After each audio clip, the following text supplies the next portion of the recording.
Hello নমস্কার, welcome to it's by Madhulika, easy and tasty recipes by Madhulika. আমার রান্নাঘরে আপনাদের সকলকে স্বাগত। আজকে আমি বানাচ্ছি পমফ্রেট মাছের একটা নতুন রান্না, পমফ্রেট মাছের মইলি। কেরালার একটি বিখ্যাত রান্না মিন মইলি। মিন মইলিতে মাছ কিন্তু নানান ধরনের ইউজ করা যায়। আমি এখানে পমফ্রেট মাছ ইউজ করছি। পমফ্রেট মাছের মইলি রান্নাটা আমার মনে হয় আপনাদের সকলের ভীষণ ভালো লাগবে। চলুন রান্নাটা শুরু করা যাক। প্রথমেই আমি নিয়ে নিয়েছি পমফ্রেট মাছ। এখানে 850 গ্রাম পমফ্রেট মাছ আছে। মাছগুলো অনেকটাই বড়, তাই আমি টুকরো করে কেটে নিয়েছি। হলুদ দিয়ে দিলাম 1 চা চামচ, আর নুন দিয়ে দিলাম 1 চা চামচ। দিয়ে ভালো করে মাখিয়ে মাছটাকে ম্যারিনেট করে রেখে দেবো অ্যাটলিস্ট 15 মিনিট। একটা মাঝারি সাইজের পেঁয়াজ টুকরো টুকরো করে একদম ফাইন করে কেটে নেব, একদম মিহি করে কেটে নেব। একটা মাঝারি সাইজের টমেটো বীজটা ফেলে মিহি করে কেটে নেব। নারকেলের দুধ লাগছে। বাড়িতে নারকেলের দুধ বানিয়ে নিলে তো ভীষণই ভালো হয়। আমি এখানে প্যাকেটে নারকেলের দুধ নিচ্ছি, কোকোনাট ক্রিম বলে যেটাকে, একদম ঘন দুধ, হাফ কাপ। একটা কড়াইতে 1/4 কাপ রিফাইন্ড অয়েল, আমি এখানে রাইস ব্রান অয়েল ইউজ করছি, গরম করে নিলাম। নিয়ে পমফ্রেট মাছগুলোকে ভেজে নেব।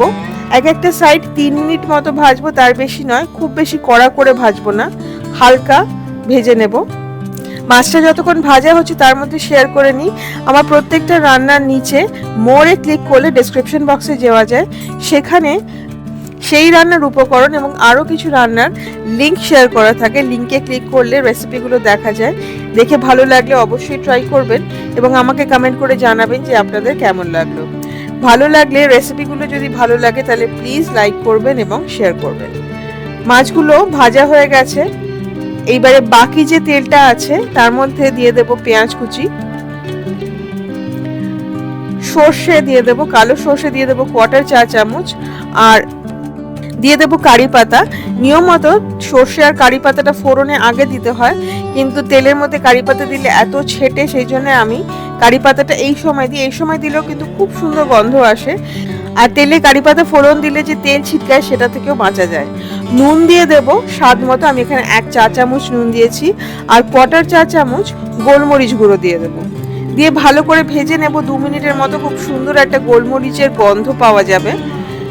এইবারে দিয়ে দেব কুচি করে কেটে রাখা টমেটোটা।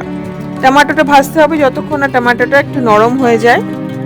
দিয়ে দেব রসুন বাটা 1/4 চা চামচ, আর আদা বাটা 1/4 চা চামচ। দিয়ে ভালো করে মিশিয়ে ভাজতে থাকবো যতক্ষণ না আদা রসুনের কাঁচা গন্ধটা চলে যায়। এই সময় কারি পাতা, আদা রসুনের গন্ধটা মিলিয়ে একটা খুব সুন্দর গন্ধ আসে। ধনে গুঁড়ো দিয়ে দেব 1 টেবিল চামচ, জিরে গুঁড়ো 1 চা চামচ, হলুদ গুঁড়ো 1 চা চামচ, লঙ্কার গুঁড়ো হাফ চা চামচ। লঙ্কার গুঁড়ো চাইলে আপনারা আরেকটু বেশিও দিতে পারেন, ঝাল যদি বেশি খান। 1/4 কাপ জল দিয়ে মশলাটা ভালো করে মিশিয়ে ভাজতে হবে যতক্ষণ না মশলাটা ভাজা ভাজা হয়ে তেল বেরিয়ে আসে। জলটা শুকিয়ে তেল বেরিয়ে এসেছে, তার মানে মশলাটা একদম কষানো হয়ে গেছে এবং খুব সুন্দর একটা গন্ধও বেরোচ্ছে। এইবারে এর মধ্যে দিয়ে দেবো তেঁতুলের কাঠ 1 চা চামচ। আমি এখানে তেঁতুলের কাঠ যেটা কিনতে পাওয়া যায়, ট্যামারিন্ড পেস্ট, সেটা ইউজ করেছি। আপনারা চাইলে বাড়িতে তেঁতুল ভিজিয়ে কাঠ বার করে ইউজ করতে পারেন। ভেজে নিয়ে 1 মিনিট মতো ভেজে নিয়ে এইবারে দিয়ে দেবো নারকেলের দুধটা, নারকেলের ক্রিমটা, ঘন নারকেলের দুধটা, এবং তার সাথে দিয়ে দেবো 3/4 কাপ জল। দিয়ে দেবো 1 চা চামচ চিনি। চিনিটা চাইলে আপনারা একটু বেশিও দিতে পারেন। দিয়ে খুব ভালো করে নেড়ে মিশিয়ে নেব। গ্রেভিটা যখন খুব ভালো করে ফুটতে শুরু করবে, একবার মিশিয়ে নিয়ে দিয়ে দেব ভেজে রাখা মাছগুলো। মাছগুলো সমান করে বিছিয়ে দিতে হবে, আর মাছ ভাজার তেলটাও কিন্তু মনে করে দেবেন, তাতে আমার মনে হয় মাছের ঝোলের স্বাদটা কিন্তু অনেকটাই বেড়ে যায়। মাছটা দিয়ে ঢাকা দিয়ে 5 থেকে 6 মিনিট একদম লো ফ্লেমে এটা রান্না হতে দিতে হবে। 5 থেকে 6 মিনিট বাদে মাছ কিন্তু একদম রেডি। দিয়ে দিতে হবে কাঁচা পাকা লঙ্কা। আমি এখানে 4 থেকে 5টা লঙ্কা দিয়েছি, আপনারা চাইলে লঙ্কাটা কিন্তু আগেও দিতে পারেন। লঙ্কাটা দিয়ে গ্যাসটা বন্ধ করে 15 মিনিট ঢেকে রেখে দিতে হবে, স্ট্যান্ডিং টাইম দিতে হবে। তৈরি হয়ে গেল পমফ্রেট মাছের মইলি। গরম ভাতের সাথে এটা খেতে ভীষণ ভালো লাগে। একটু অন্যরকম স্বাদের মাছের ঝোল খেতে হলে পমফ্রেট মাছের মইলি কিন্তু ট্রাই করতেই হবে।